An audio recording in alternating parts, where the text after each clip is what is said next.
Samuel chapter 15. In the course of time, Absalom provided himself with a chariot and horses and with 50 men to run ahead of him. He would get up early and stand by the side of the road leading to the city gate. Whenever anyone came with a complaint to be placed before the king for a decision, Absalom would call out to him, "What town are you from?" He would answer, "Your servant is from one of the tribes of Israel." Then Absalom would say to him, "Look, your claims are valid and proper, but there is no representative of the king to hear you." And Absalom would add, "If only I were appointed judge in the land, and everyone who has a complaint or case could come to me, and I would see that they receive justice." Also, whenever anyone approached him to bow down before him, Absalom would reach out his hand, take hold of him, and kiss him. Absalom behaved in this way toward all the Israelites who came to the king asking for justice. And so he stole the hearts of the people of Israel. At the end of 3 years, Absalom said to the king, "Let me go to Hebron and fulfill a vow I made to the Lord while your servant was living at Shur in Aram. I made this vow, if the Lord takes me back to Jerusalem, I will worship the Lord in Hebron." The king said to him, "Go in peace." So he went to Hebron. Then Absalom sent secret messengers throughout the tribes of Israel to say, "As soon as you hear the sound of the trumpets, then say, Absalom is king in Hebron." 200 men from Jerusalem had accompanied Absalom. They had been invited as guests and went quite innocently, knowing nothing about the matter. While Absalom was offering sacrifices, he also sent for Ahithophel the Gilonite, David's counselor, to come from Gilo, his hometown, and so the conspiracy gained strength. And Absalom's following kept on increasing. A messenger came and told David, "The hearts of the people of Israel are with Absalom." Then David said to all his officials who were with him in Jerusalem, "Come, we must flee, or none of us will escape from Absalom. We must leave immediately, or he will move quickly to overtake us and bring ruin on us and put the city to the sword." The king's officials answered him, "Your servants are ready to do whatever our lord the king chooses." The king set out with his entire household following him, but he left 10 concubines to take care of the palace. So the king set out with all the people following him, and they halted at the edge of the city. All his men marched past him, along with all the Keret heights and Pelet heights, and all the 600 Gittites who had accompanied him from Gath marched before the king. The king said to Ittai the Gittite, "Why should you come along with us? Go back and stay with King Absalom. You are a foreigner, an exile from your homeland. You came only yesterday, and today shall I make you wander about with us, when I do not know where I'm going? Go back and take your people with you. May the Lord show you kindness and faithfulness." But Ittai replied to the king, "As surely as the Lord lives, and as my lord the king lives, wherever my lord the king may be, whether it means life or death, there will your servant be." David said to Ittai, "Go ahead, march on." So Ittai the Gittite marched on with all his men and the families that were with him. The whole countryside wept aloud as all the people passed by. The king also crossed the Kidron Valley, and all the people moved on toward the wilderness. Zadok was there too, and all the Levites who were with him were carrying the ark of the covenant of God. They set down the ark of God, and Abiathar offered sacrifices until all the people had finished leaving the city.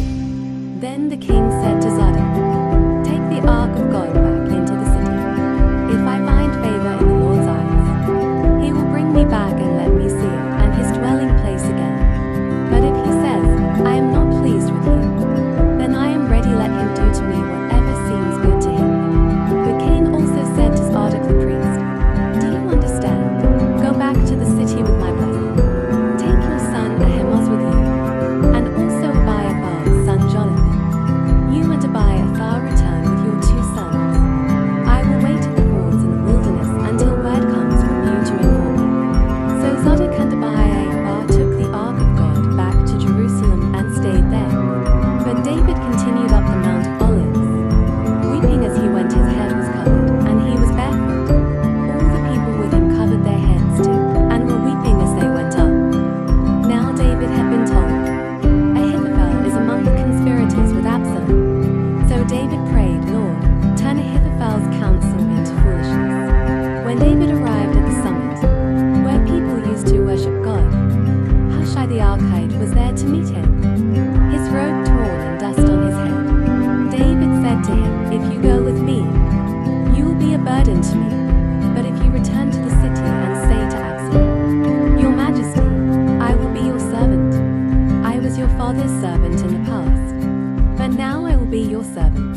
Ahithophel's advice. Won't the priests Zadok and Abiathar be there with you?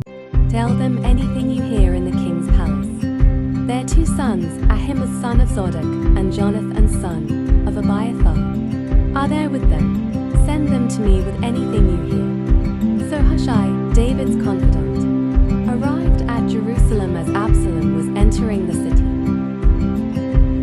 2 Samuel chapter 16. 1. When David had gone a short distance beyond the summit, there was Ziba, the steward of Mephibosheth, waiting to meet him. He had a string of donkeys saddled and loaded with 200 loaves of bread, 100 cakes of raisins, 100 cakes of figs, and a skin of wine. 2. The king asked Ziba, "Why have you brought these?" Ziba answered, "The donkeys are for the king's household to ride on. The bread and fruit are for the men to eat, and the wine is to refresh those who become exhausted in the wilderness." 3. The king then asked, "Where is your master's grandson?" Ziba said to him, "He is staying in Jerusalem, because he thinks, 'Today the Israelites will restore to me my grandfather's kingdom.'" 4. Then the king said to Ziba, "All that belonged to Mephibosheth is now yours." "I humbly bow," Ziba said. "May I find favor in your eyes, my lord the king." 5. As King David approached Bahurim, a man from the same clan as Saul's family came out from there. His name was Shimei son of Gera, and he cursed as he came out. 6. He pelted David and all the king's officials with stones, though all the troops and the special guard were on David's right and left. 7. As he cursed, Shimei said, "Get out, you murderer, you scoundrel." 8.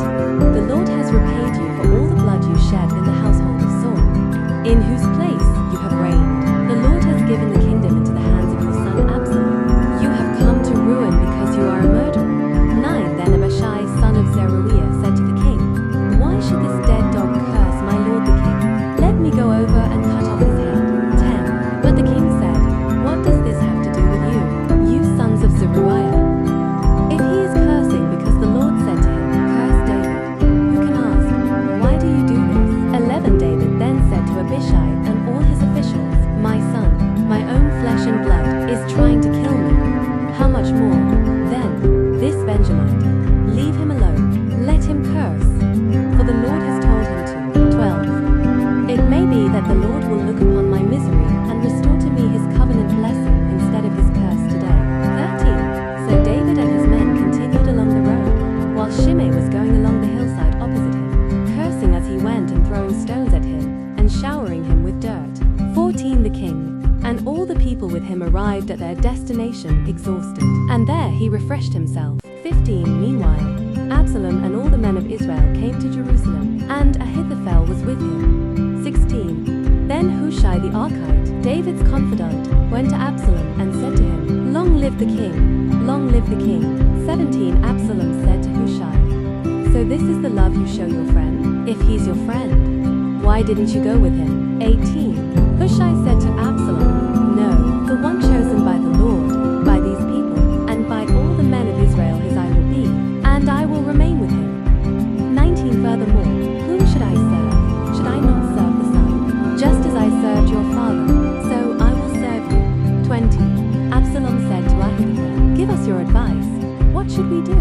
21. Ahithophel answered, "Sleep with your father's concubines, whom he left to take care of the palace. Then all Israel will hear that you have made yourself obnoxious to your father, and the hands of everyone with you will be more resolute." 22. So they pitched a tent for Absalom on the roof, and he slept with his father's concubines in the sight of all Israel.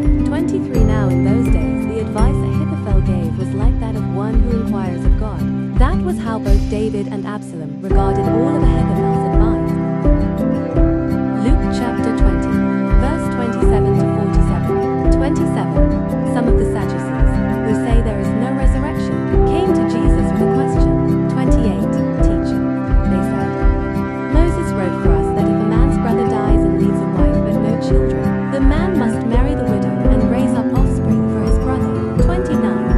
Now there were 7 brothers. The first one married a woman and died childless. 30. The second 30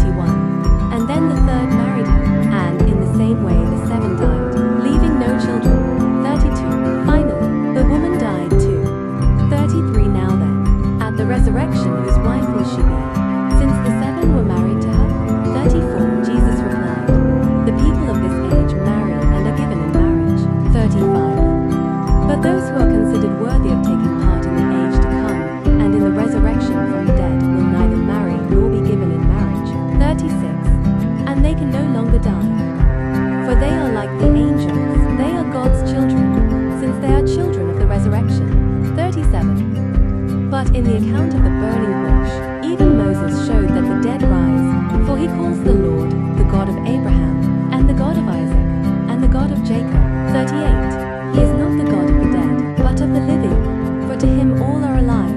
39. Some of the teachers of the law responded, "Well said, teacher." 40. And no one dared to ask him any more questions. 41. Then Jesus said to them, "Why is it said that the Messiah is the son of David?" 42.